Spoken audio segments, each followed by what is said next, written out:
ভুলেও ফ্রিজে রাখবেন না যেসব ফল। আমাদের মধ্যে অনেকেরই ফল খাওয়ার অভ্যেস রয়েছে, কিন্তু তরতাজা ফল কজনই খেতে পারেন। ফল সাধারণত হিমঘরেই রাখা হয়, সেখান থেকে বাজারে আসে আর তারপর আমাদের বাড়ির ডাইনিং টেবিলে। অনেকেই একসঙ্গে বেশি করে ফল কিনে রাখেন। বেশি দিন ধরে রেখে খাওয়া যায় না বিধায় অনেকে সেগুলো ফ্রিজে সংরক্ষণ করেন। কিন্তু সব ফল ফ্রিজে রাখাও ঠিক নয়। যদিও তরতাজা রাখতে এসব ফল ফ্রিজে রাখা হয়, কিন্তু কিছু ফলের ক্ষেত্রে তা স্বাস্থ্যকরের পরিবর্তে বিষে পরিণত হতে পারে। কি সেসব ফল এক নজরে দেখে নেওয়া যাক। আপেল। এই ফল একেবারেই ফ্রিজে রাখা উচিত নয়। এর ফলে তা দ্রুত নরম হতে থাকে। ফ্রিজের ঠান্ডার কারণে তার প্রাকৃতিক স্বাদও নষ্ট হয়ে যায়। আপেল যদি পুরোপুরি পাকা না হয় তা ঘরের তাপমাত্রাতেই রাখা ভালো। ফ্রিজে রাখলে তা দ্রুত নষ্ট হয়ে যেতে পারে।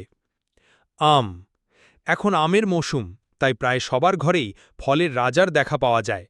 অনেকে বেশি করে আম এনে ফ্রিজে রাখেন, যাতে অনেক দিন ধরে খাওয়া যায়। তবে আম ফ্রিজে রাখলে এমনিতেই এর স্বাদ নষ্ট হয়ে যায়। হালকা পাকা আম ফ্রিজে রাখলে সেটা পুরোপুরি পাকার থেকে আটকায়।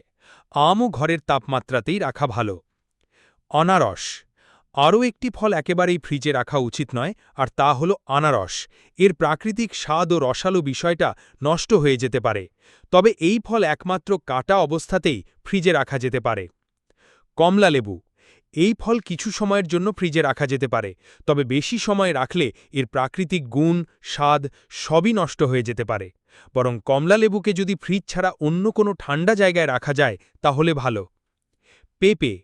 এই ফল কাঁচা অবস্থায় যেমন সবজি হিসেবে ব্যবহার করা যায়, তেমনি পাকা পেঁপে খুবই উপকারী একটা ফল। কাঁচা কিংবা আধপাকা পেঁপে ফ্রিজে রাখলে তা কখনো পাকবে না। পাকা পেঁপে ফ্রিজে রাখলে তার স্বাদ নষ্ট হতে পারে, তবে কেটে রাখলে আলাদা বিষয়।